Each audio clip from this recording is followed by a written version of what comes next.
নমস্কার বন্ধুরা, NDF goat farm YouTube চ্যানেলের পক্ষ থেকে সমস্ত দর্শকদেরকে প্রীতি শুভেচ্ছা ও ভালোবাসা জানিয়ে শুরু করতে চলেছি আজকের এই ভিডিওটি। আজকে আমি এই ভিডিওতে আলোচনা করব কৃমি ছাগলের কিভাবে ক্ষতি করে। তো বিস্তারিত আলোচনা থাকবে আজকের এই ভিডিওতে। ভিডিওটি শেষ মুহূর্ত অবধি অবশ্যই দেখবেন এবং সম্পূর্ণ ভিডিওটি দেখার পর ভিডিওতে দেওয়া তথ্য যদি আপনাদের ভালো লাগে ভিডিওতে একটি লাইক করতে ভুলবেন না। আর আপনি যদি আমার এই চ্যানেলে প্রথমবার এসে থাকেন তো চ্যানেলটিকে সাবস্ক্রাইব করে আমাদের সঙ্গে থাকবেন। তো প্রথমে আলোচনা করব কিভাবে কৃমি ছাগলের ক্ষতি করে। ছাগলের পেটে যদি কৃমি থাকে তো ছাগলকে আমরা যেসব খাবার খাওয়াবো, ভিটামিন, ক্যালসিয়াম, সেই খাবারগুলো অধিকাংশ খাবারই কৃমি খেয়ে নেবে। ছাগলের শরীরে কোনোভাবেই সেই খাবার লাগবে না এবং ছাগলের কোনো লাভ হবে না। সেই খাবারগুলো খেয়ে কৃমি বেশি করে বংশ বিস্তার করবে। ছাগলের পেটে যত বেশি কৃমি থাকবে ছাগলের তত বেশি ক্ষতি হবে। ছাগলকে যদি আমরা সঠিক সময়ে কৃমির ওষুধ না দেই তাহলে সেখান থেকে আবার বিভিন্ন ধরনের রোগ সৃষ্টি হবে। কৃমি ছাগলের বিভিন্ন জায়গায় পৌঁছে যাবে। ছাগলের শরীর থেকে কৃমিমুক্ত করতে হলে ছাগলকে সঠিক সময়ে ডিওয়ার্মিং করাতে হবে। মনে করুন আপনি একটি পাত্রে জল রাখবেন, সেই পাত্রের নিচ দিকে যদি ফুটো থাকে তাহলে সেই জল ধীরে ধীরে ফুটো দিয়ে বেরিয়ে যাবে, পাত্রে জল থাকবে না। তেমনি কৃমি ছাগলের এইভাবে ক্ষতি করে।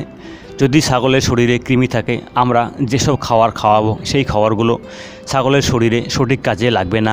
ভিটামিন, ক্যালসিয়াম এবং অন্যান্য খাবার সেই খাবারগুলো কৃমি খেয়ে নেবে এবং কৃমিগুলো বেশি করে বংশ বিস্তার করা শুরু করবে।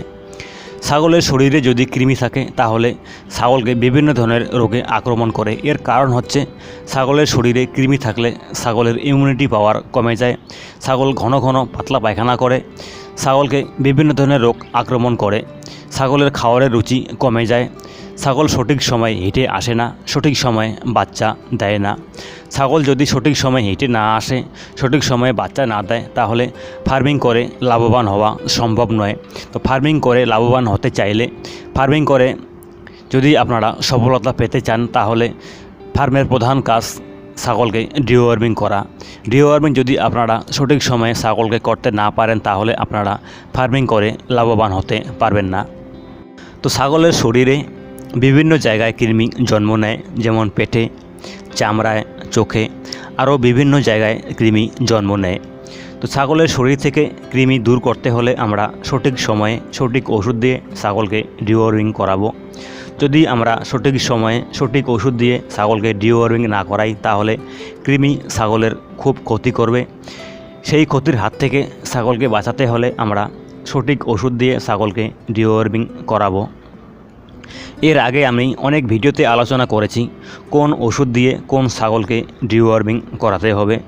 বাচ্চা ছাগলের জন্য আলাদা ওষুধ পাওয়া যায়, প্রেগনেন্ট ছাগলদের জন্য আলাদা ওষুধ পাওয়া যায় এবং নন প্রেগনেন্ট ছাগলদের জন্য আলাদা ওষুধ পাওয়া যায়। এছাড়াও ঘরোয়া পদ্ধতিতে তৈরি করতে পারবেন ছাগলের জন্য কৃমিনাশক। ঘরোয়া পদ্ধতিতে কিভাবে ছাগলের জন্য কৃমিনাশক তৈরি করবেন এই বিষয় নিয়ে আগে আমি ভিডিওতে আলোচনা করেছি, সেই ভিডিওগুলো আপনারা দেখে নিতে পারেন। যদি আপনারা সঠিক সময়ে ছাগলকে কৃমির ওষুধ না খাওয়ান তাহলে ছাগলের খুব ক্ষতি হয়ে যেতে পারে। ছাগল সঠিক সময়ে হেঁটে আসবে না, ছাগলের শরীর থেকে রোগ দূর হবে না, ছাগলের ঘন ঘন পাতলা পায়খানা হবে, আরও বিভিন্ন ধরনের রোগ ছাগলকে আক্রমণ করবে। ছাগলকে রোগের হাত থেকে বাঁচাতে হলে ছাগলকে সঠিক সময়ে ডিওয়ার্মিং করা খুবই প্রয়োজন। তো যাই হোক বন্ধুরা, এই ভিডিওতে দেওয়া তথ্য যদি আপনাদের ভালো লাগে ভিডিওটি শেয়ার করে অন্যদেরকে দেখার সুযোগ করে দেবেন। তো ভালো থাকুন, সুস্থ থাকুন এবং এনডিএফ গোট ফার্মের সঙ্গে থাকুন। ধন্যবাদ।